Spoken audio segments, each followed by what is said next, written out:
I'm doing my unit of computer game design, task 1, analysis of game design.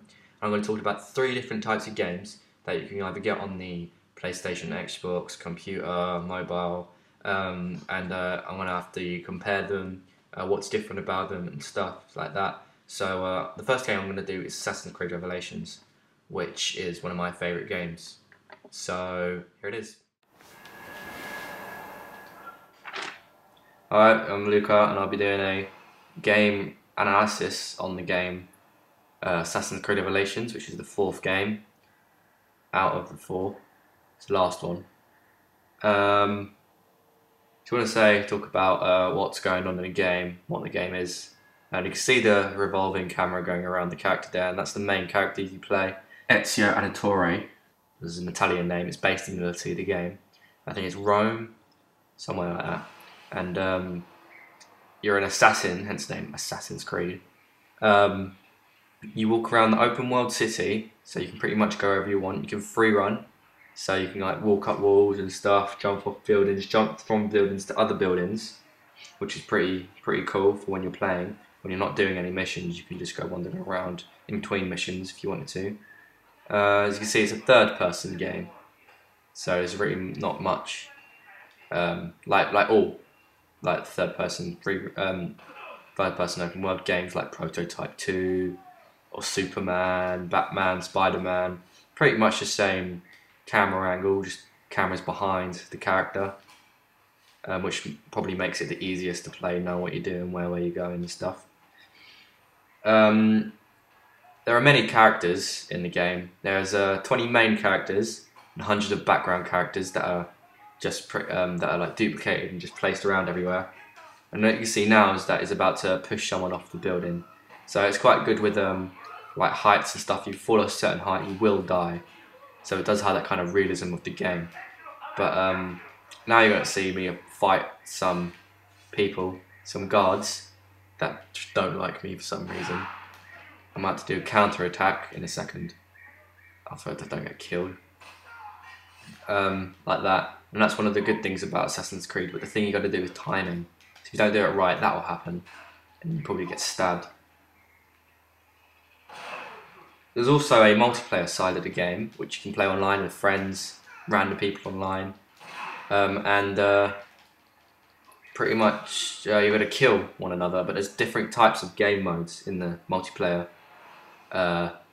mode. You got like manhunt, or you got capture the flag, stuff like that.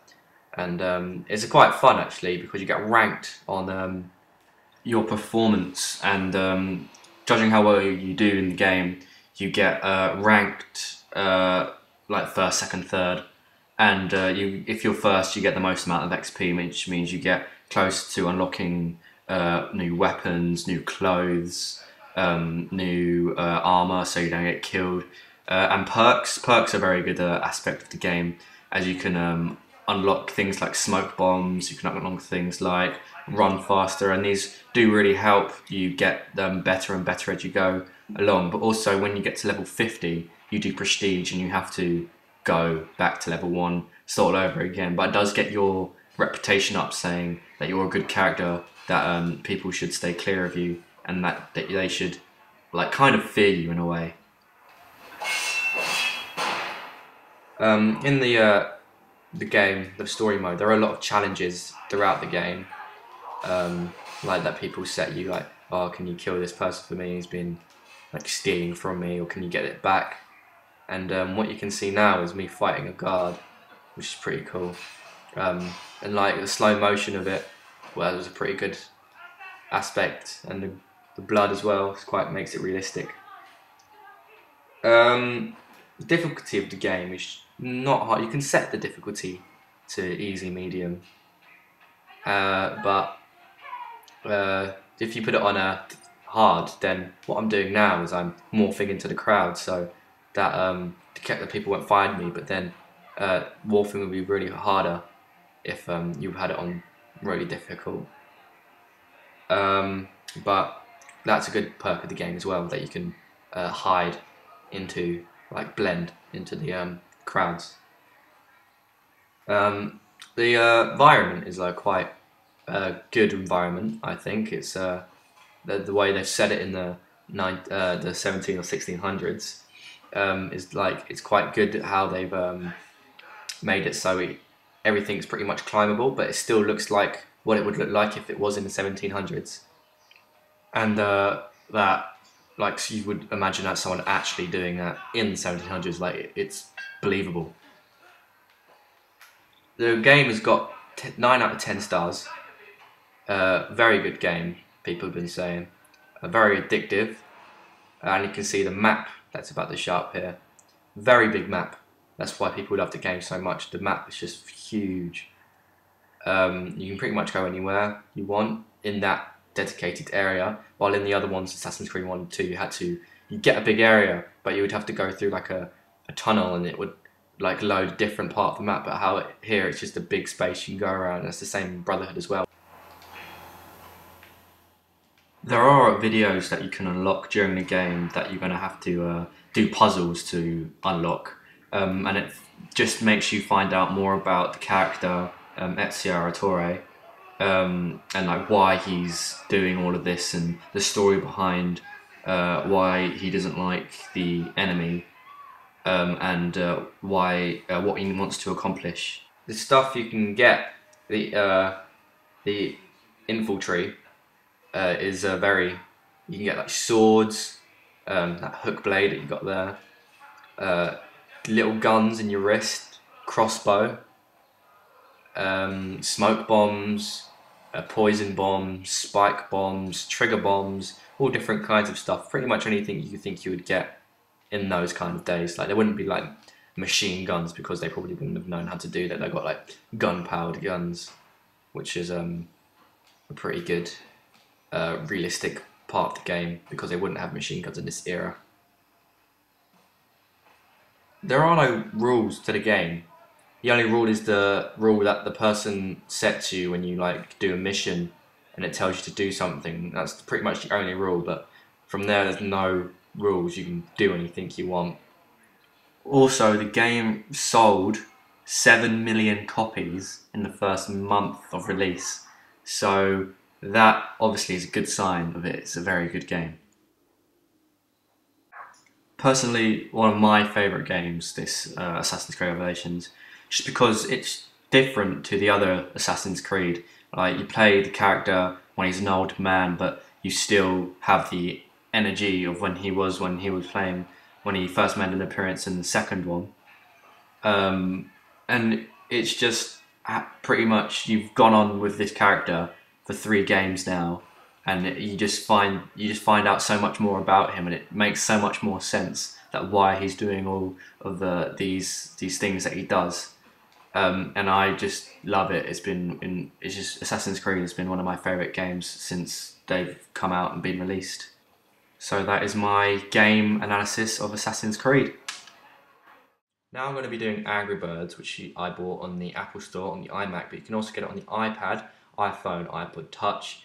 You can get it on Android phones as well. So I've done it on my iMac because it was easier to record. So here you go. This is the game analysis of Angry Birds on my Mac, Angry Birds Space. I think it's the fourth one of the Angry Birds series. There's 5.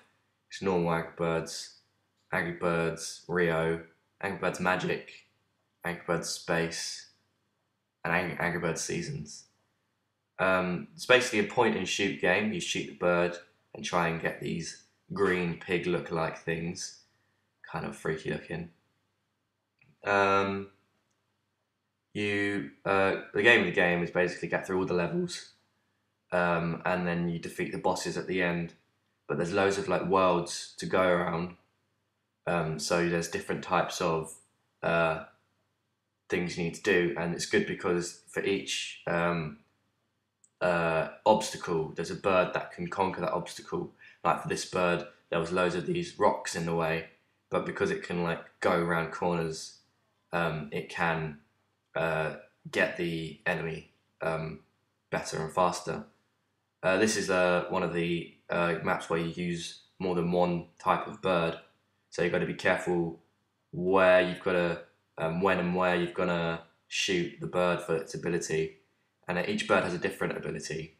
The little bird split into 3 birds, and so it has a wider range of shot. This bird actually explodes, so it gives more damage. This bird's the one you saw before. It shoots like that, fast bird, and this is just a normal bird, doesn't do anything. And there's another bird thing. Can't remember. I think it comes up later. But the other good thing about this game is the environment, because as you saw on the other one, it was no gravity. Because there's like a little world here, there is gravity, and that makes it realistic. So that's one good part of the game. Now you can see here is pretty much the storyline of the game, and the birds chasing the pig lookalike things. And this was the different types of worlds I was talking about. Now this is the ice world. Going to story mode again. Is it easy? Shoot, point. Nothing too difficult. Now going to the next level. Also, there is a online game, but it's not like versus, like 1 versus 1. It's high score. So say if I got 1,000 points and my friend got 2,000, it would show up on the Apple's Game Center saying that I've got more points than him, and he will try and compete me to get more points. And so you keep playing and playing until the person gets most points, until someone can't get as many points as they can. And there are rewards for getting these points competitive online. You get achievements that unlock gamer points on your game center, so you get like reputation and stuff. Now, oh, he's good at that game, I'm going to challenge him to that game, which is a pretty good part of the Angry Birds thing, because it's a good online competitive sport, which I quite like. I think the game is a very good game. Nothing really wrong with it. It's it's made lots and lots and lots of money, over £1 million. I think they made their first 12 million just on the one game alone, and then with Ultra 5 series they've made over £1 billion, but I'm not sure if it's the different type of billion, because in America billion's different. But still, it's quite impressive to see that they've made so much money just for a simple app that is anyone could actually do. Like, it's just a point and shoot. That's all it is. But you know, I think it's one of the best games available on smartphones, Androids, because it's on the go. You can do it when you're bored, waiting for the bus, waiting for the train, waiting for a friend. Pretty much do anything. And like throughout the game, you do unlock different characters, like you see here, which is another, like, you don't know how many characters you're gonna unlock like until you get through the whole game, and then the whole thing will just tell you what's what, which I quite like. And yeah, that is the Angry Birds game analysis.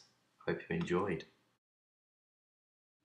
This is now my final game. I'll be doing Pac-Man, as it's a original arcade game. You can get it on the computer and stuff, but it was an arcade game to start off with, so it's different to all the other games that other 2 games that I've reviewed. So yeah, this is my analysis on Pac-Man. Alright, this is my 3rd and final game analysis, and I'm going to be doing the game Pac-Man. Was a 1980s game, and very, very popular game. Was played in arcades a lot. Now is like one of the most famous games to date, as it's just original. It's quite simple to play, and it's just one of those games you just like. As you can see, Pac-Man is the yellow ball eating the little ball pills, which are like worth 10 points each, and the aim of the game is basically eat all the pills before the ghost can catch you, and you have 3 lives. If you lose your lives, you have to start the game all again, level 1.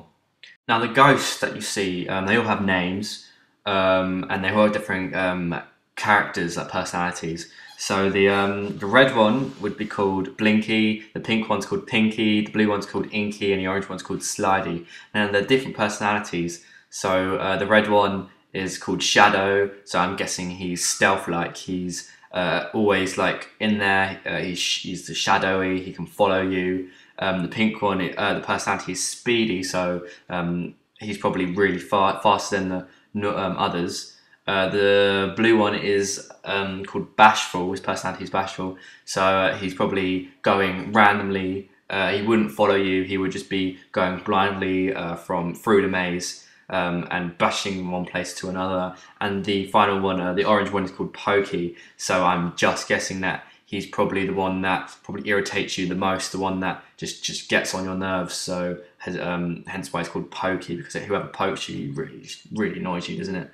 Now the fruit that you see pop up there, that comes up, it gives you extra points, and each level has a different fruit. So the first level has a cherry, the second one has a strawberry, and so on and so on. And you collect these fruits, and then you just get more points, you get higher ranking, and it's just a good aspect of the game, I think.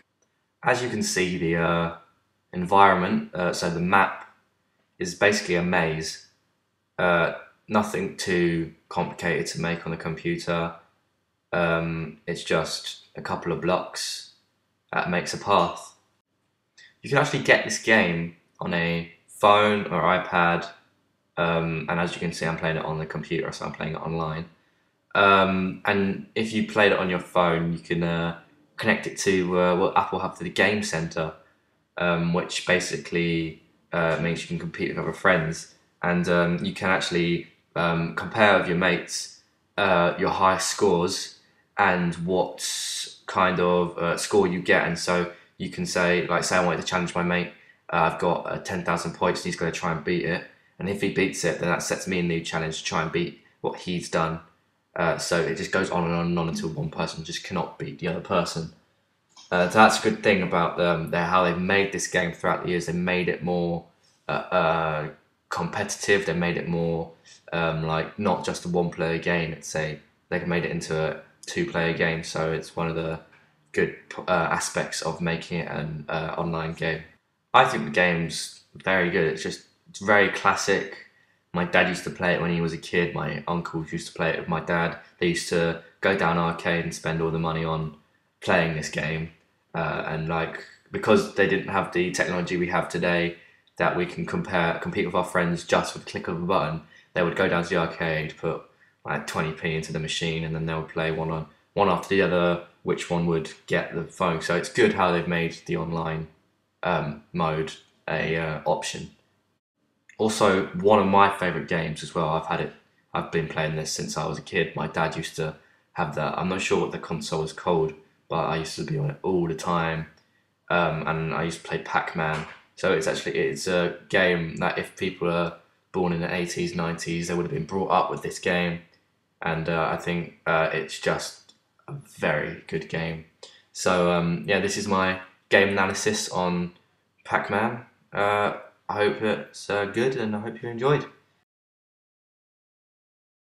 So that was my Unit 1 on game design. I hope it's been a lot of information and stuff.